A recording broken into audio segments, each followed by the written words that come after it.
Why'd you become a cop? It's your career. Well, when I first started, I wanted a job that allowed me to do something a little bit different every day. I didn't want to be that guy working in an office environment, doing the same thing day in, day out. I thought this would be an interesting profession where you're able to help people and have a variety of things where you can be impactful and have a different thing on the menu every day, and there certainly is. You wanted to help people. I did. Protect people. Yes. It's dangerous work sometimes. It is. I mean, I'm cautious in what I do. I mean, I've done a number of different things over the years. I've had to fight over my handgun. I have had my throat cut. I've been the first one through a plate glass window executing warrants. So there's the exciting parts of it, but you also have to use some common sense and do things as safely as you can. You've had some life-threatening situations. Have you ever fired your gun? No, I've come very close over the years. A couple summers ago, I came very, very close to having to take someone's life. I want to talk about Lewiston. Obviously, that's why we're here today. You've been talked about, I think, more than any other figure in this event that happened. Do you feel like you've become a scapegoat for October 25th? Not only do I feel that way to a certain degree, but I've been reached out to by hundreds of people personally and vicariously that have said that same thing. I've been told this by police chiefs, sheriffs, that I did more than the vast majority of law enforcement would have in the state of Maine for the information that I had at that point in time. The law you refer to is, of course, our yellow flag law. Yes. Which allows police, law enforcement to confiscate weapons from people who are deemed a dangerous threat to themselves or others, right? And there's a process. We'll talk about that. The Lewiston Commission concluded strongly that your chief error was not attempting to enforce the yellow flag law and trying to confiscate Robert Card's guns. How do you respond to that? Well, they need to first look at the probable cause and what was told to me at the time, but assuming I did have it, how do you execute the beginning of that yellow flag law? The law back in September, was that you had to be able to have that person in physical custody. How do you take that person in physical custody without violating their Fourth Amendment rights? The commission says I had enough to start the yellow flag process, but they don't tell me how I could have done it legally, and they omit that from the report, which that would be a great explanation of I should have done it, but how? How do you do it legally?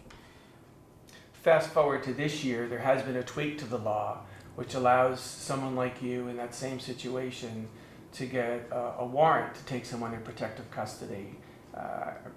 Oversimplifying, but Yes. as you sit here today, how do you understand the change in the law, and why do you think that would lead to a better outcome for you in hindsight and going forward? In hindsight, had I had the information portrayed to me that Robert Card was in fact a danger to others or himself, had that been portrayed to me accurately, I would have been able to potentially get that yellow flag warrant to kick in his door legally.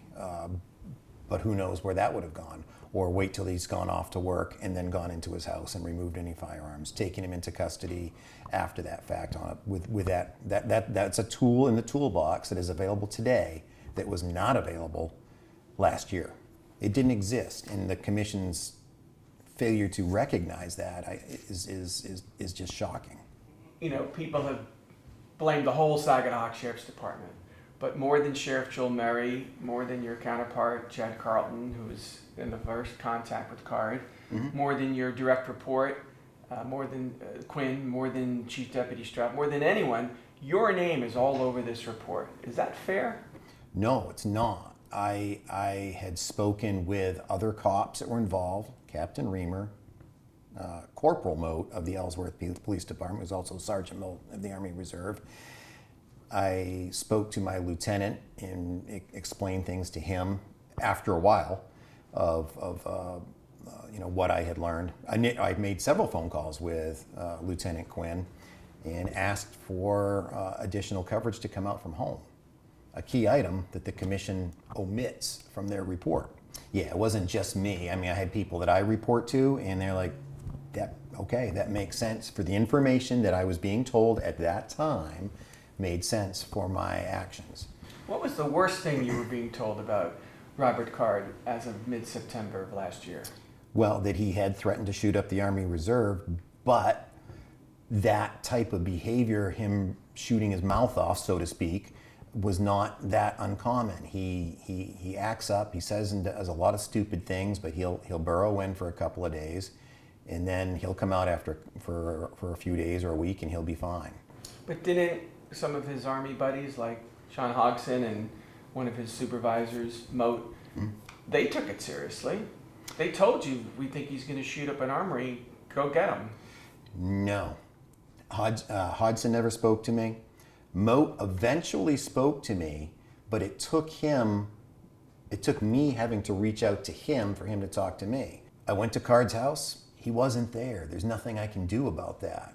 Dispatch then took my report and created the file 6 and wrote the verbiage that's in the file 6. You didn't write that? I did not write that. You didn't write this? I mean, this is strong language. Can you just read it to me? I certainly can. Caution. Caution, officer safety, known to be armed and dangerous. Robert has been suffering from psychotic episodes and hearing voices. He's a firearms instructor and made threats to shoot up the National Guard Armory in Saco. He was committed over the summer for 2 weeks due to his altered mental state, but then released. If located, use extreme caution, check mental health, well-being, and advise Saginaw. But you asked dispatch to send this to every law enforcement officer in the state of Maine. Send it out statewide. This is pretty strong. This is as strong as snap and do a mass shooting, maybe even stronger because of the detail. It is, but keep in mind, we get teletypes like that every day or every other day. We have armed and dangerous, officer caution, subject to suicidal. We get calls like that on virtually a daily basis. So they eventually, you need something in there to catch the eye of the officers that are getting. We get thousands and thousands of teletypes sent out throughout the course of the year, throughout the state of Maine. We get these teletypes, like I said, daily, at least every other day, if not daily. They are that common. So when you asked your department to send this out all across Maine, it was just routine, not urgent? That's business. I mean, you want it to catch the eye of the cops. You want it you want them to actually read it and look at it. But quite honestly, there are teletypes that come out that I don't read. If there are, and I don't mean to be callous or cavalier about it, but if there's a stolen car out of Portland and it doesn't have attention Saginaw, I skip over it. So this wasn't like a call for everyone statewide to begin a manhunt for this guy, Robert Card. Not that Nope. at all. No, it wasn't. You didn't think Robert Card was the real deal because the Army buddies didn't really say so. No, they weren't all worked up. Keep in mind, they waited. They had this information for at least a day and a half, according to the Moat, now yellow flag probable cause statement. He waited a day and a half to have that happen, from Hodgson reporting it. But then Moat waited all morning and into the afternoon to have it reported and then did so vicariously. How concerned are you? Let me ask you this. If your house is on fire and you're watching smoke roll up from the eaves of your house, do you stand on your front lawn with your cell phone, call a neighbor and ask that neighbor to call another neighbor to call the fire department for you? Of course not. If you're truly concerned about your house burning down, you call 911 and get the fire department started. Why didn't Sergeant Moat or Corporal Moat of the Ellsworth Police Department go, oh dear God, we got to get somebody on this? He had worked with Chad Carlton a number of times in May, had Chad's direct phone number. So Chad Carlton carries one phone with him all the time. He always answers his phone. He made no attempt to even reach out to Deputy Carlton. So I don't believe he was as concerned as he purported he was. But in September, you knew that Card had been hospitalized for a couple weeks, 19 days it turns out, by the Army in New York. In August. Yeah. Well, no, July was the hospitalization. July Yes. till early August. Yes. At the time you were handed this information in September to check on Card, you also knew that the Army had forced him to be checked out in a hospital Yes. for 2 weeks. Yes. Didn't that... And they let him go. Right, but didn't that inform you that this was a more serious matter than, all these other armed and dangerous messages you get? People regularly get checked into the hospital and are regularly released. So the hospitalization in New York, you knew about it. I knew about it. Why didn't that matter? It's a piece of the puzzle. By itself, it doesn't tip the scales one way or the other. You need to have a whole broad overview look of what's being reported to you, how it's being reported to you, the tone in which it's being reported to you. You look at all the different things. The fact that he was in the hospital for 2 weeks, from July going into August, that's a piece of the puzzle, but what's going on now is part of it. I mean, if my wife and kids were on a plane to go visit her brother, and the plane goes down, I might want to join my family that week. But as time goes on, a month, 2 months, 3 months goes on, am I the same person in the same fragile mental state that I was when my family perished, weeks and months later? Am I in that same place? Not necessarily. So you have to look at the whole global picture to see what is making sense. You told the commission, on a scale of 1 to 10, your assessment of Card's dangerousness at this point in time was a 5, 6, or 7. Somewhere And there. you made the analogy that a 10 would be a guy walking around the parking lot wielding a gun, maybe threatening people. Yes. Is that what it takes to get you to yellow flag someone? A 10? No, it does not. And I've since yellow flagged people, and I have tried to yellow flag people without success that have been completely detached from reality. But those people can still go out and legally buy a gun because they haven't made any specific threats to harm anyone. They can have a driver's license, they can be out in the world in society, and they can also go buy a gun, but they haven't threatened anyone. Hindsight is not available to you when you're living in the moment. You have to look at the evidence that's before you to make a decision then. And yes, of course, in hindsight, yes, there's more pieces. And of course, we know a ton more now that what had transpired in New York that was not communicated to me. Like what? No one told you Card had a hit list. No one told me he had a hit list. No one told you Card had homicidal ideation. No. Other than what was in that, other than that text. I was just asked to go do a welfare check and gauge where he's at. Give us a picture what that looked like. You talked about the jet ski and the things that were parked outside. Was this a trailer? What was it? Yeah, it was a mobile home, and when you pull in the driveway, you're looking at the end of it. The trailer sets more or less east-west, and the main entrance to that mobile home, you drive into the end of it, and you have to kind of walk around to the left side of it, the north side of it, where the main entrance was. As you pull in the driveway, you're essentially parking next to a very large garage with an overhang to where the jet ski and the dual sport motorcycle was. Did you have your gun drawn for protection? No. Now, the second day on the 16th, isn't that the day you called for backup and you had a Kennebec County Sheriff's deputy with you? I did. Why'd you call for backup? I thought better of it. I thought, you know what, let's just have somebody else there just in case if I do need to take him into protective custody. I am able to take him into protective custody. If he is a handful, I've got someone else there to give me a hand. What was the plan? To have a talk with him. I wanted to say, hey, Robert, what's going on? Some people are saying that you're saying some pretty wild stuff. And depending on how that conversation went, I may or may not have taken him into protective custody. You knocked on the door. Did you call out to him, hey, Robert, blah, blah, blah, blah? I did. Said, we just want to talk to you. Knocked on the door. I said, we just, you're not in trouble. We just need to find out, what's going on with you. Is everything okay? I don't remember the exact verbiage, but it's fairly low key. I've gotten pretty good at talking to people over the years and talking people down. There was a stretch where I went 5 years without having to use physical force on anyone because of my ability to talk to people and convince them to just come with me to jail or to the hospital. He didn't come to the door, he didn't answer the door. No, we could hear movement around inside.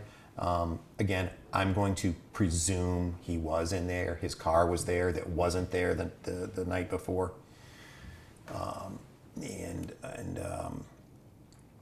Hear movement. So, there's a presumption he was home. But there was no verbal response. Nothing. The report says you spent about a quarter of an hour each day of the 2 days you went trying to contact Robert Card. Mm-hmm. Doesn't sound like very much time. No, it sounds like I just kind of brush it off. That couldn't be further from the truth. That's very disingenuous of the commission to do that. They have the evidence. They know that I was there for hours. I did back out of his driveway, and I parked where I could stare at the end of his driveway, hoping he would come out eventually. And I was there for hours. For them to say that I was there for 16 minutes is very disingenuous on this commission's part to do that, and shame on them for doing that. What was your worst case scenario with Robert Card? The worst case scenario? Yeah. That he opened the door and that and I'm forced to kill him. That's the worst case scenario. I mean, I don't get up that morning thinking that today's the day I'm going to go get in a gunfight with somebody. I truly don't want to take another human life, but I will if I have to. You've said repeatedly that the U.S. Army people, including Reamer and Moat, downplayed the urgency, or didn't express urgency, downplayed the credibility of Hodgson, who was the most urgent in his expression. But Yes. didn't Reamer tell you, and I think this is on one of the recordings, I don't think this is going to get any better? Something like that, yeah. What did you take that to mean? That he may continue to spiral down, but there was no, that they didn't believe that he was actually going to harm anyone. If they did, then they would have said, we got to do something with it. No one from the Army, none of these people that are cops had communicated to me. How hard is it to say is, no, Aaron, this is the real deal. We're worried. That changes things. That was not communicated to me by anyone on September 15th, 16th, or 17th. So why, in your opinion, was the case resolved? No one had brought it to that level that they had considered him to be a threat to others. They were satisfied at that time that I tried. Note that he's alive and well and he's home. At that point, he had been back out in the community and no one had pushed forward and said, there's something wrong with him. You need to readdress. The medical professionals that are able to gauge someone with training and experience let him go. So you believe had he been held in the mental hospital for longer or indefinitely, that would have proven his dangerousness, and the fact that he was discharged indicated the opposite? That he got better. They don't generally release people from psychiatric units that are a danger to others. The commission report leaves the impression that you were in a hurry to close this case and go on your vacation. How does that make you feel? That's again disingenuous. I'm very happy handing the baton off to someone else if need be, but I was convinced otherwise, that it did not need that. And upon talking to the family, I wanted them to also gauge and get a vibe on it as well. I felt that it was in good hands because they had a good relationship. I was told that they had a good relationship, a speaking relationship. I mean, all families squabble and quarrel from time to time, but in the end, you're still family and can talk. And I felt pretty confident that that was the best course of action at that point. I also reiterated that if, in your opinion, you think that there is something that needs to be done, don't just wait for me to come back. I'm going to be gone for a week and a half. Call the office and speak to whoever's covering that zone, and we'll do what we can. So there wasn't a sloughing it off. There was a, all right, I think we're done with it at this point. So you trusted Ryan Card and the other family members could handle it and would give you a heads up if things got worse? And if they couldn't, let us know. We would certainly get back into it. Have you ever asked a family member before to confiscate a troubled family member's guns?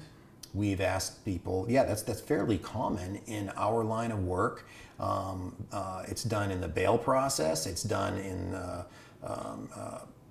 post-conviction, pre-conviction bail. Medical practitioners often do it. We do rely on family members to assist us and that person in keeping them safe. You said you didn't consider terrorizing as a charge to effect an arrest because of the threat on the Saco Armory. Did you consider the possibility of assault charges based on the alleged assault that, again, Hodgson talked about, or the other sort of scuffles he had? I did not. I disagree with the commission in their interim report saying it's not up to the cops to decide it's not up to the victim to decide whether or not they want to press charges. I find that to be complete malarkey. I'd like to ask these commission members, the lawyers in particular, the judges in particular, how many arrest warrants have they approved for misdemeanor crimes, excluding domestic violence assault? That's the exception. Misdemeanor crimes, we have an uncooperative victim.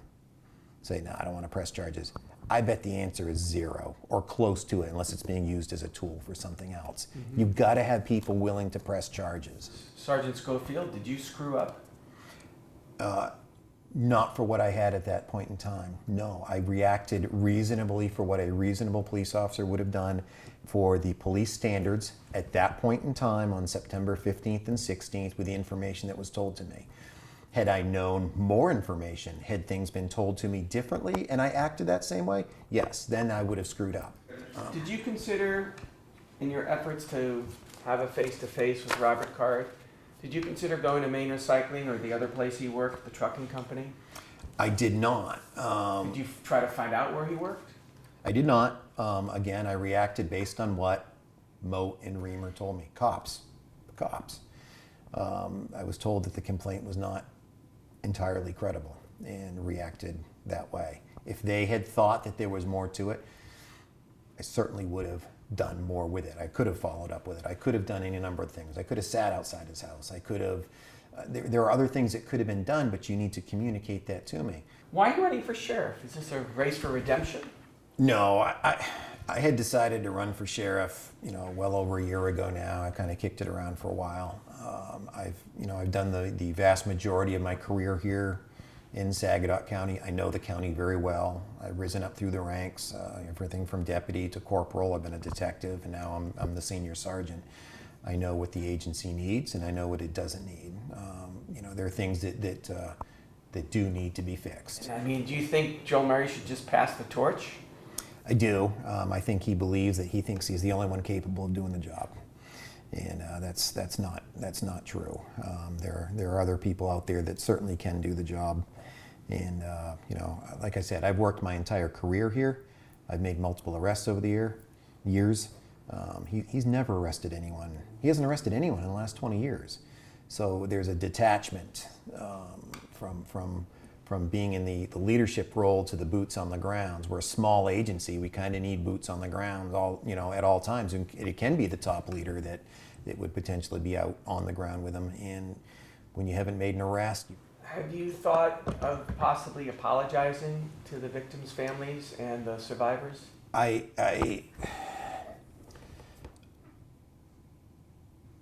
feel bad for what had happened. I wished I had the opportunity to do something different. I wish information was communicated to me differently so that I could react appropriately for it. I didn't want those people to get hurt and killed. I'm sorry for what happened to their families. I wish things had been done differently.